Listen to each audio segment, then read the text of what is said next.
There are so many questions being asked about bringing your child to the dentist, and we have the answers for you. Stay tuned for our top 10 most asked questions.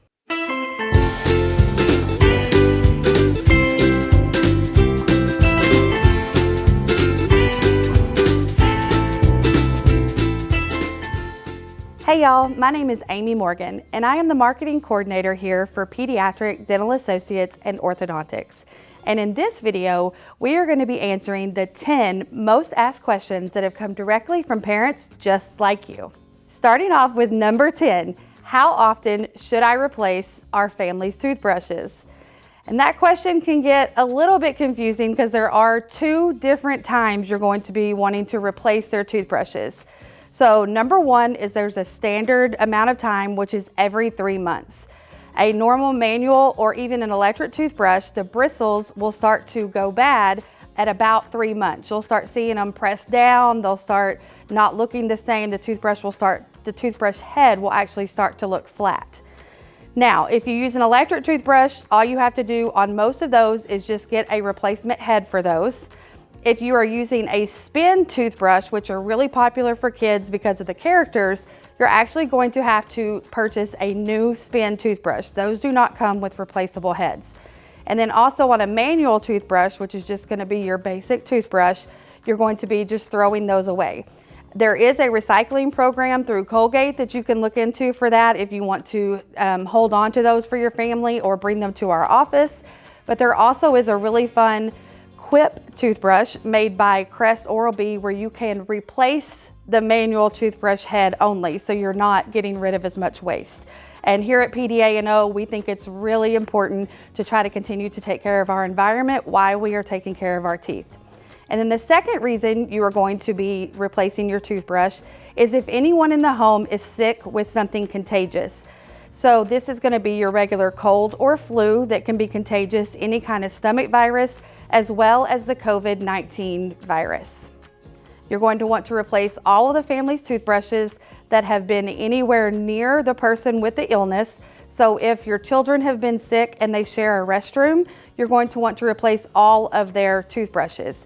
If your spouse or partner has been sick, you're going to want to replace their toothbrush as well as yours. Any shared area for the toothbrushes, you're going to want to replace all of those toothbrushes. Another big question that we get is, why should I fix their teeth at their age? They are only baby teeth. Now, there are a few reasons why we want to make sure we are taking care of our baby or primary teeth. The baby teeth or primary teeth are actually vital to the health of the permanent teeth.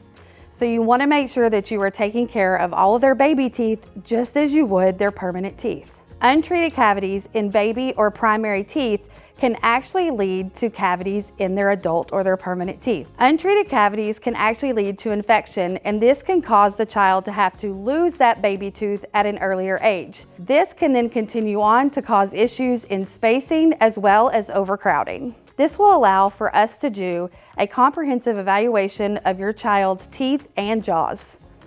At this point, the orthodontist would let you know if they are ready for an early phase of orthodontics or if they need to be put into the observation phase.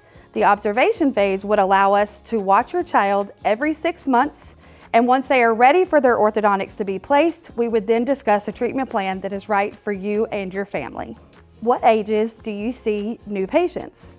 In our office, we see our new patients ranging from ages 0 to 15. If you do have an older child that is seeking a dentist, we promise to refer you to a trusted dentist within our area. A lot of parents ask, what do we do if our child has a dental or orthodontic emergency? And the answer is pretty simple, you just call us. We do have an after-hours line available on nights and weekends that is run by a dental assistant on call. We can usually address small injuries and falls directly over the phone, as well as signs of infection. We want you to understand as parents that it is okay to reach out to us for any reason that you may think that your child needs to see the dentist or the orthodontist. But we also want you to know that the only true dental emergency is if their permanent tooth has completely come out of their mouth. If this was to happen, please contact our office immediately. Another interesting question that we get is why are my child's permanent teeth darker than their baby teeth? And the answer is pretty scientific, so we're going to try to break it down as simple as possible for you. The enamel on their permanent teeth actually forms differently.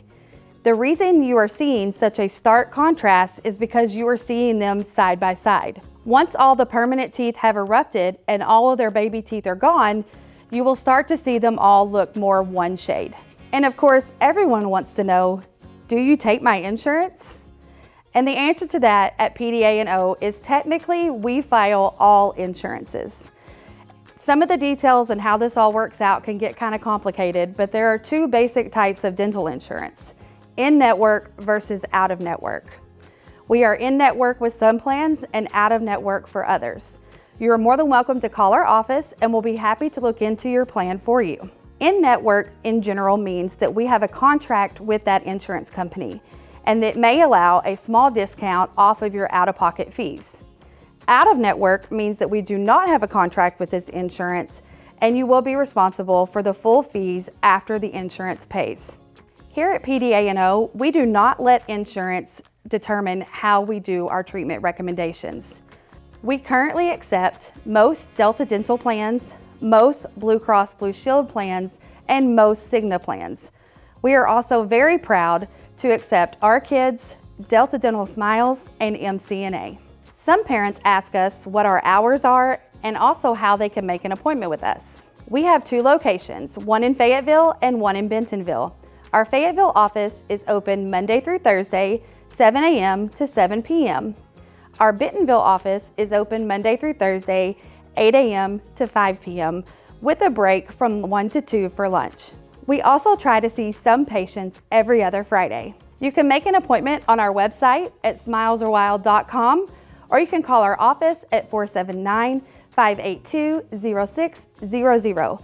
This number actually allows you to make appointments at both locations. As a parent, I completely understand why we get this question from parents, and that is, how do I prepare my anxious child for their dental visits? When my daughter was 2.5 years old, believe me, we went through all of that with her anxiousness at the dentist. We've worked through it. She's now 21 and very happy to come to the dentist. And as a parent, I'm very proud of that, but I worked very hard to make that happen and had a relationship with our dentist that helped as well. There are actually two trains of thoughts on how you should introduce your child to the dentist, or if they had a bad experience in talking them into coming back to the dentist. So number one, you can use show and tell. If they're coming to the dentist for the first time, you can have them use their dolls or their stuffed animals and do a pretend dental visit at your home. You can use your toothbrushes, you can use funny mirrors, you can use anything you need to make your house set up just like the dental office. And one of the reasons why kids get so anxious is because they actually have to lay down to see the dentist. And it doesn't seem natural to lay down to brush your teeth. So start teaching them now that this is how it will happen in the dental office, and you can do that very easily at your house. The second train of thought is actually not to tell them anything. Sometimes too much information can be very overwhelming for them. So for some kids, this option works. Make the appointment and show up at the building. It's as simple as that. One of the other main things that we want to stress to you as a parent is that we do not believe that children should be punished for having a bad appointment. Continue to encourage them, continue to bring them back to the office, and we promise that with every visit, it will get easier. Pediatric Dental Associates and Orthodontics was actually founded by a woman who was scared of the dentist as a child.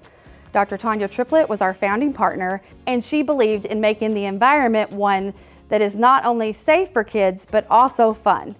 Obviously, this can serve as a distraction for your child. Our waiting room has actually been designed around this idea. We are pediatric for a reason, and that is because we want to help them through this anxious time and get them to love coming to the dentist. This is so that as young adults, they will continue to carry through with their 6-month checkups, even when you are no longer making their dental appointments. Last, but certainly not least, our number one most asked question from parents is, when should I start bringing my child to the dentist? And we actually follow the guidelines from the American Academy of Pediatric Dentistry. They recommend that all children find a dental home by age 1. This is done so that the child can start getting used to routine visits, as well as getting acclimated to the environment. Several of the questions that have been asked today, we have actually covered more in depth in additional videos. Check out our playlist to find out more. As always, if you have any new questions and you need to contact us, you can comment below or you can contact our office.